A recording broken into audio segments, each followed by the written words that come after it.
And so everybody wants attention, because some people, when you're speaking, they say, keep going. What you say really matters. Speak the truth. And then when you do it and it affects them, it's like, well, you know. But one of the greatest miracles of life is that God pays attention to us. It messed me up when I found out how much God paid attention to us. Attention is so valuable that we don't just give it, we pay it. See, some of you want attention given to you, and so you will negatively receive it, but you don't want to pay it. Oh, you want the focus to be on you. You want everybody to see you. You want your names called. You want to move up front. You want people to notice what you have on. You want attention given to you. But attention is so positive and so wonderful that it's not given, it's paid. You will become a very self-centered individual if all you do is want attention given to you and you're not willing to pay it.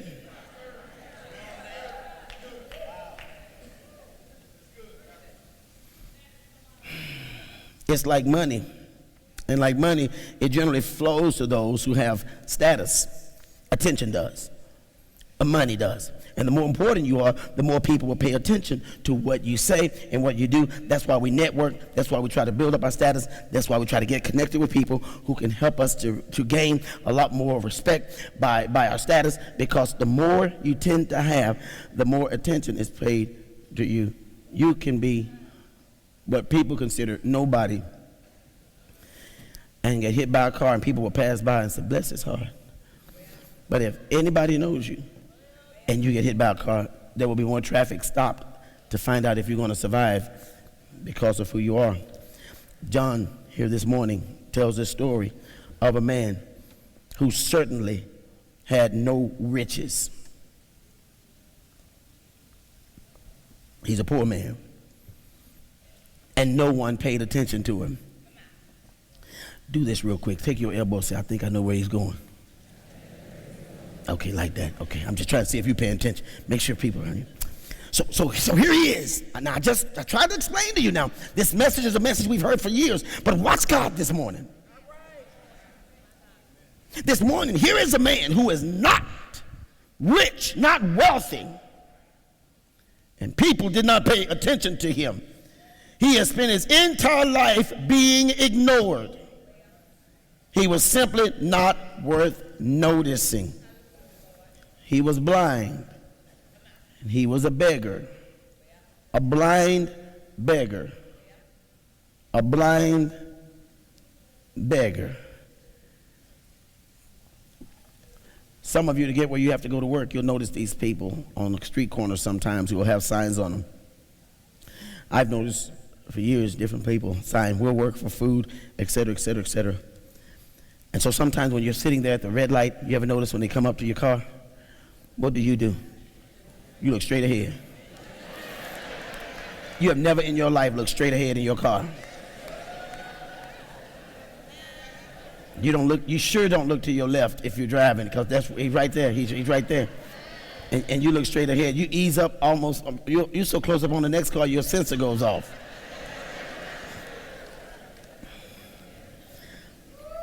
And if you're like me, you'll give them some money. And once they notice your car, these guys are incredible. They remember your car. They see you coming from down the street, they'll stop and go out in the street.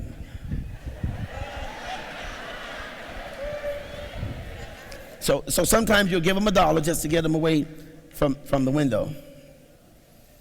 And then sometimes you really try hard to pretend to not to notice them, right? Amen? I know it doesn't sound like the right thing to say in church now. Y'all looking now, y'all not even looking at me, you're looking all around. Okay, I get it.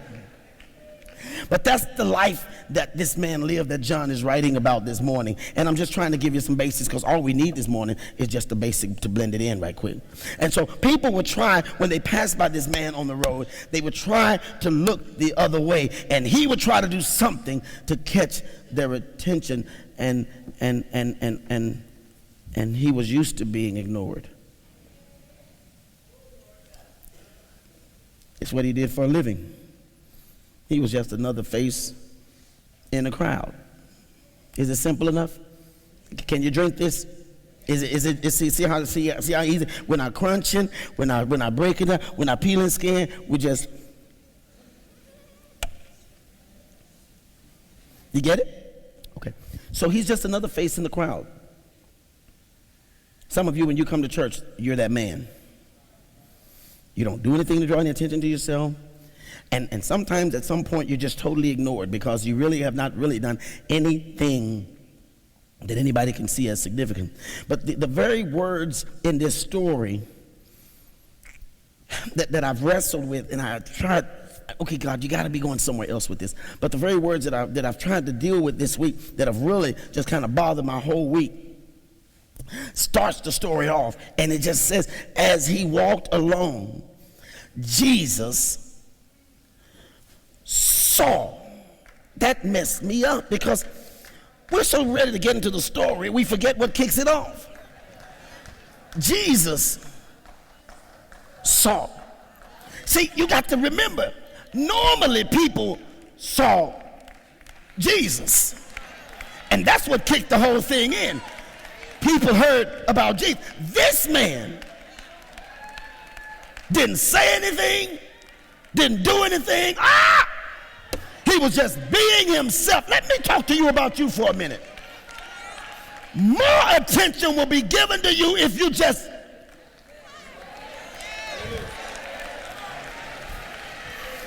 You really know if people love you. You really know if a person wants to be around you. You really know if you have some value. You really know that you're different if you don't do anything to draw attention. But all of a sudden, somebody sees you.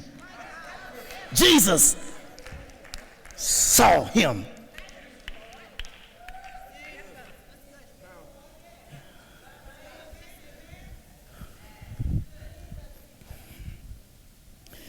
You want people to hate you? You want to increase your hater status? Wait till people find out that you didn't do anything to be noticed.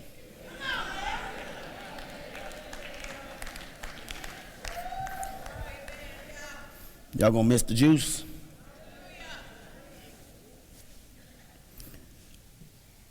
So this is the first miracle in the story. There's a lot of miracles here. The first miracle is that here's a man who was not only blind, but he's invisible. Huh? No, I'm talking about love at first sight. Everybody ignored him. That's him. He is not only blind, but he's invisible. And being invisible, Jesus saw him.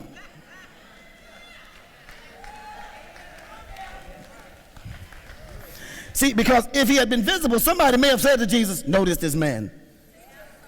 Sir, come to Jesus. No. This is not the story of like Bartimaeus or somebody say, Lord have mercy on me. This is not the blind man. This man didn't say anything. He didn't do anything except get noticed while he was invisible. You know, in church sometimes that becomes a problem. It's not that this sister's working. It's not that that brother's working. The problem you have is, where the heck have they been? And God said they've been here for years. What?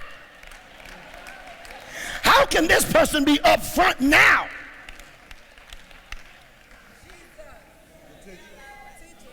Because Jesus saw him.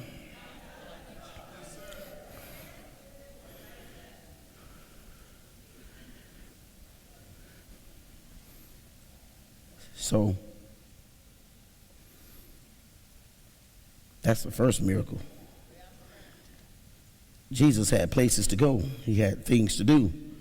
He was walking, and he actually looked at him.